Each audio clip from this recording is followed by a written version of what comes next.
filming. What up, y'all? Sorry I've not done a video in a few days. I was gonna do a Jackie Chan movie yesterday, but I decided I'm gonna take a break, and then next week we're gonna resume, because there's a couple of police story movies I have left, so I just felt like it'd make more sense to just continue next week. So today, I am continuing on with Tarantino's movies, and I think this, I don't know the exact number this film is, but this film came out in 2009. We are doing Inglorious Basterds, which, in my opinion, is one of my favorite war movies. It's an alternate take, because Hitler dies in it, so it's like an alternate take. But, then tomorrow I will be doing Speed, so we're going to be kind of continuing on with, some Keanu movies. And then Thursday, I've decided, since how trash Scream 5 was, I'm gonna do a killing rank from the franchise. How I'm gonna just do it is I'm just gonna do it from all the killers, even though I know the killers are different people. I still felt like I can do that video, and I'm only doing through four because I don't even think there's any that good of kills in 5 anyway. But so yeah, and I don't know what I'm doing Friday, but today I am reviewing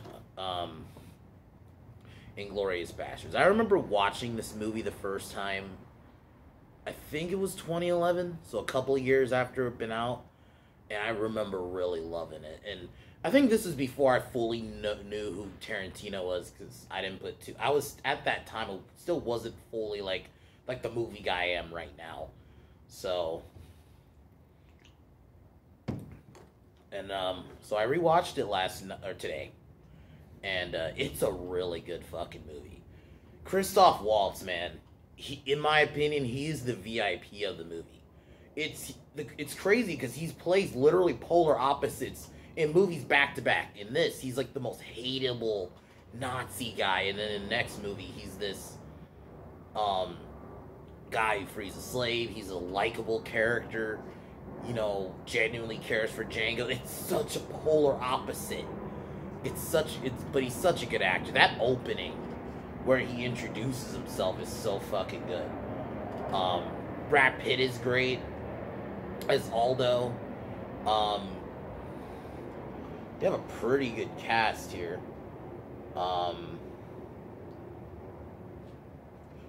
Eli Roth was good in it. Some pretty good actors. So it was a genuinely well-made movie. Very good dialogue. Michael Fassbender, even though he's not in it really long, is really good. It's such a good movie. Like, it's not like my favorite. My favorite, I will be doing a ranking eventually of his movies when I'm finally done. But definitely this would be at least, I would maybe put this one maybe number 4. 4 or 5. I think I really do like this film though. The acting is good. It's a really good history movie, even though it's like an alternate take. The actor who plays Hitler does a pretty good job, even though he's kind of, exaggerated. That final act, man, when that movie goes from 0 to 100, who Tarantino in general knows how to do. Like, it can just be calm for a second and then boom, it's just like goes fucking crazy. Like, Tarantino knows how to do that. Like, and especially in this film, that final act, when it gets going, bruh. It gets going. I, in general, think this movie has great pacing, so it's not boring. It's 2.5 hours, but it goes pretty quick. A cool opening. The way they introduce the Inglorious Basterds in general is really cool. I think that's how, and this movie is a great ensemble, because you don't really have a main lead. Like, it kind of follows a couple of different characters. So, yeah, we're gonna kick off the review. And yeah.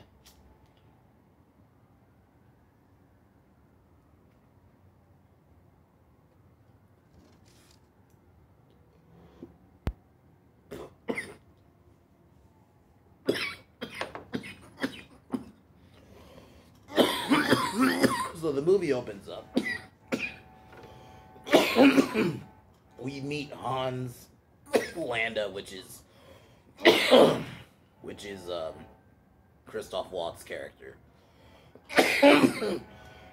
interrogates a French farmer, and he talks about, like, it starts off in French, but then he tells his family to leave, and he eventually switches to English.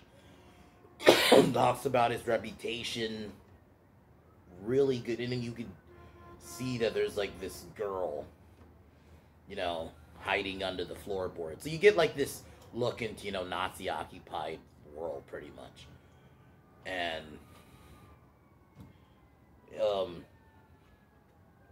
the way Hans was talking about like how he hunts Jews is like how he thinks. It's so like, it's dark because this, what happens at the time, but he's such a good bad guy, but there's really good dialogue. Just kind of showing himself as a bad guy and how good of a Jew hunter he is and stuff. Then, he realizes that there's people under the boards. His soldiers come in, shoot the floorboards. A girl runs out.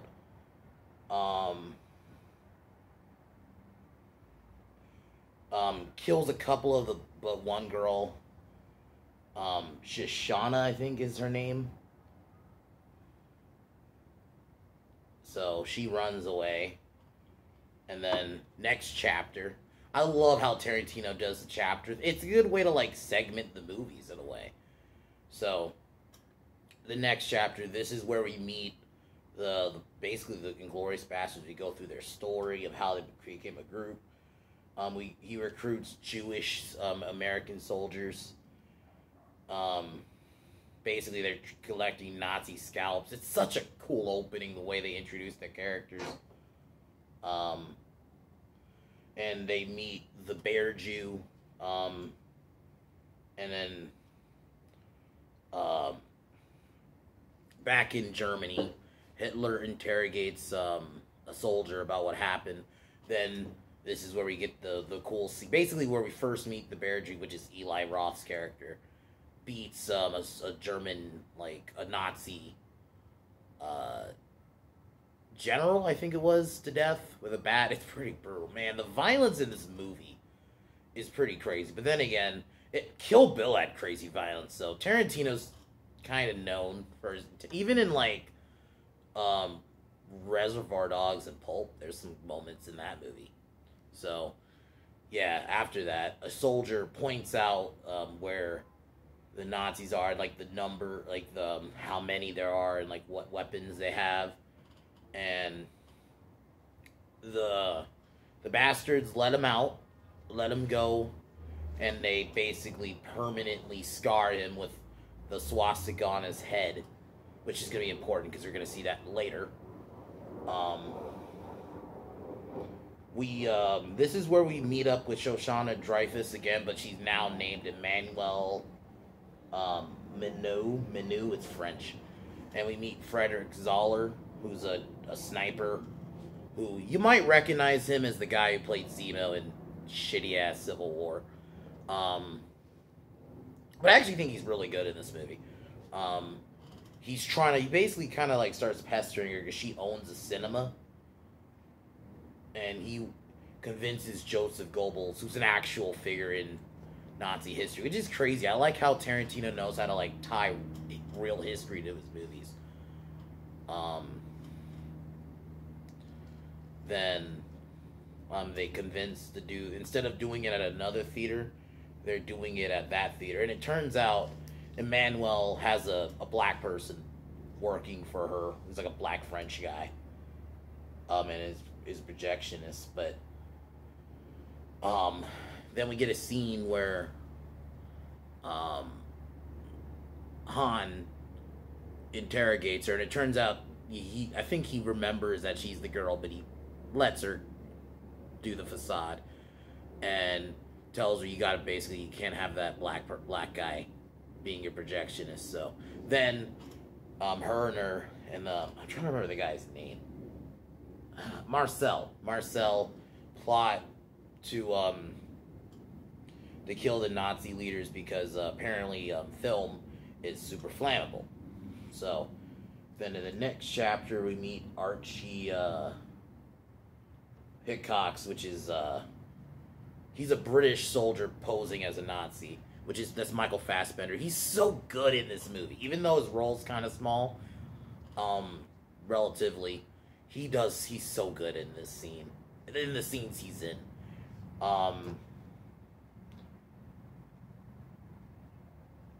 Hickox and Digits go to a tavern occupied by Germans. To meet with a film star, Bridget von Hammersmark, which is another thing. People like talk about, I always mention like how weirdos try to say Tarantino didn't have strong women. In this movie, you have two. You have Emmanuelle, who basically is planning to kill the Nazis, and then you got this girl, even though she's more of a minor role, but she's still a strong female character. She's not like fighting and shit, which these weirdos think every female character to be strong, you have to fight all the time, no? You could be smart. You'd be quick-witted, Same thing, like, both women are not, like, these super, like... This isn't like, they're not Uma Thurman and Kill Bill. They're strong in a different way. So, we get a scene, with him planning, with all them planning the plan, and then they do the plan at the bar. We meet Sergeant Wilhelm, which is kind of funny because, Wilhelm's green. And then, we get a scene of them playing, like the game with the words you got to figure out. Can't think of the name right now. But one of them was King Kong, which is a nice little joke. Kind of commentary what happened, how black people came into America, Then,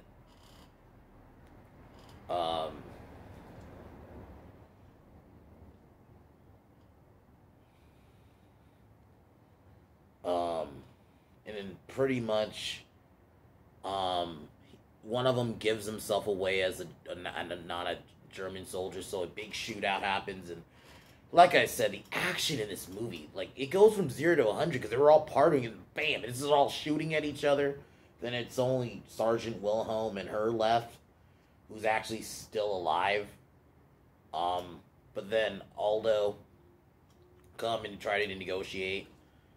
Then, and basically they both make a deal. We won't shoot each other if you put the gun down. He puts the gun down. Bridget shoots him. And then Aldo and his crew interrogate her, because he kind of thinks he set her up, thinking she set his men up. Then she manages to convince him that she's loyal, and reveals that Hitler's actually gonna be at the event, at the Nation's, I think that's what the movie's called, Nation's Pride screening. Then they do a plan where they're gonna pose as Italian film guys.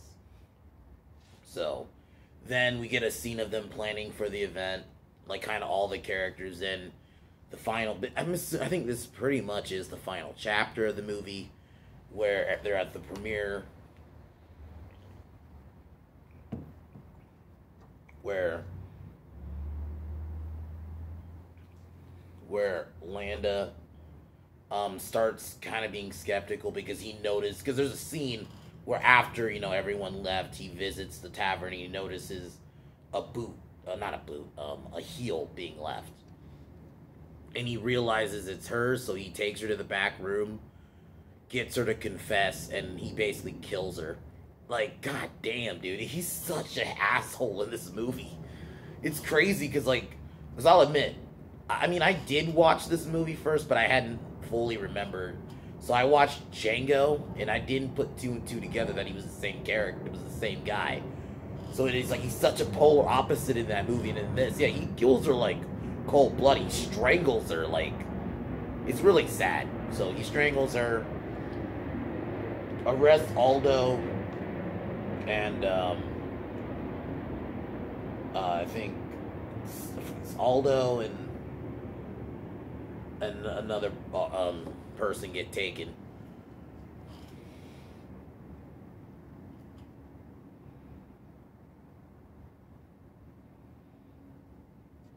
So then there's a scene with Landa and Aldo and the other. It's a really good scene. He's such a not likable, but it's his acting, his performance is why I think he's likable in that, and kind of likable, even though he's a horrible person. But that's what Tarantino does. That's just in general. That's good writing, where you're not obviously making them sympathetic. It's just the performance is so good, you can't ignore that, even though they're playing a terrible person. So they all cut a deal that I think that they all make a deal that Han will let them pass when he gets to Allied territory, that he gets a safe passage. So they basically cut a deal, which is kind of cool and fucked up in the same way. Then, while in the screening, Marcel sets up his spot where he's gonna set the projection on the film on fire, while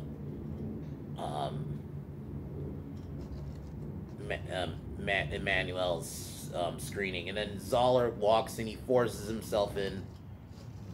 He tries to force himself on her. She shoots him seemingly to death, but then she, I think, checks on him. And then he ends up shooting her, and they basically both die. It's kind of a sad way for her to go out, but then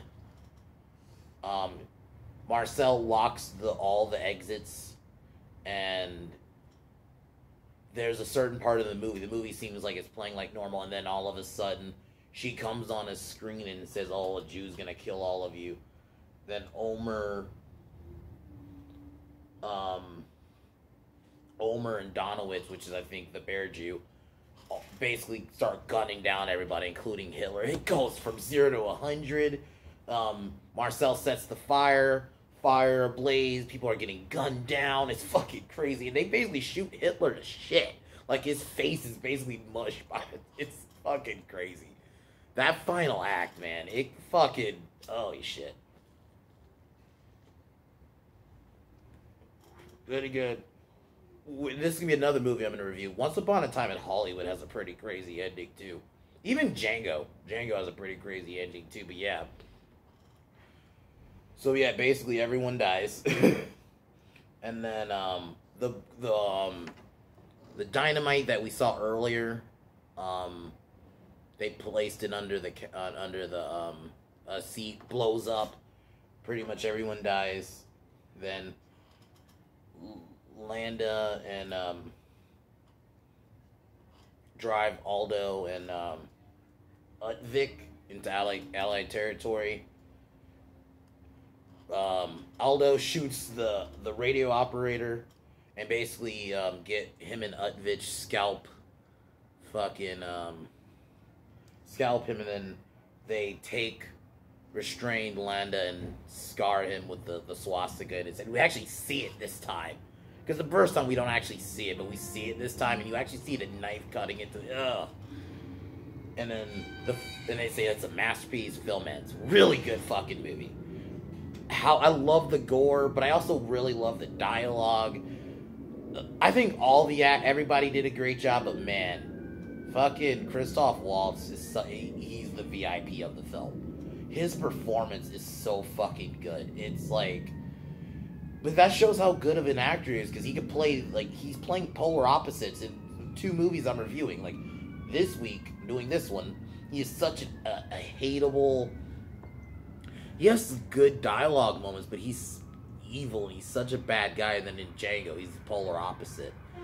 It's crazy, but that shows how much of a good actor he is. He, in general, plays a good bad guy, because I think I've seen him a bad guy in a couple of stuff. I know he's in a Bond movie, one of the newer ones, but I never watched it. But all around, he's a great actor, but I love him in this movie. He has that charisma about him, Yeah, he doesn't die, but he gets cut, so it's not like he doesn't leave unscathed. Aldo's a great character. I think all around, everyone had pretty good performances. I love the set pieces. They did a good job of making it feel like you're in the 40s. Some of the music choices ukulele guitar not from the 40s, but that's fine. You know, even in Django, there's a moment they play a James Brown song that's like remixed with Tupac. Like, you know, you just kind of have to deal with it. So, but all around though, it's like the set pieces and everything. It still feels like a 1940s movie. So I think they really did a good job at that. Really great performances. Definitely one of Tarantino's best. I heavily recommend it, especially if you like World War II movies. And if you like, but you gotta acknowledge, accept it's an alternate take. Because, yeah, Hitler did not die like that in real life, but, you know, it is what it is. So, if I were to rate this one out of 10, definitely like a 9.5. It's very close to a 10. I love this movie. So,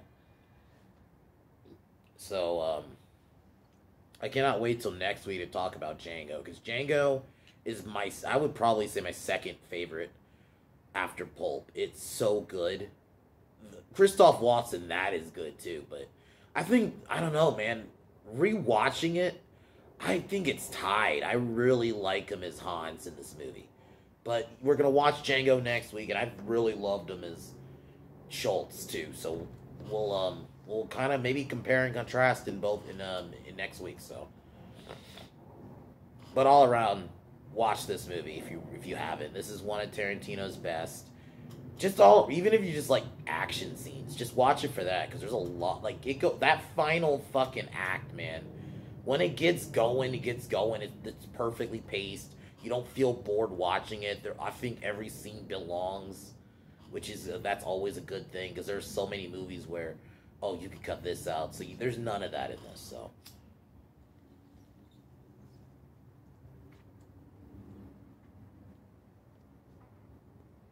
But other than that, tomorrow I will be reviewing Speed. Speed, in my opinion, is one of Keanu's best movies.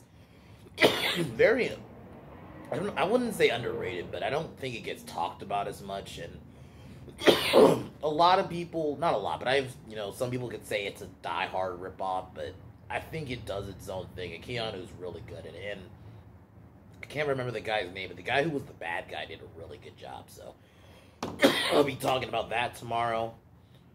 But yeah. Other than that, fuck Warner Brothers. Fuck Disney.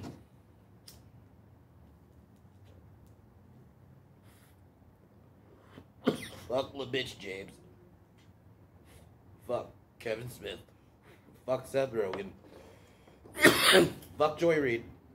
And fuck the Biden administration. I'll talk to y'all tomorrow. Peace!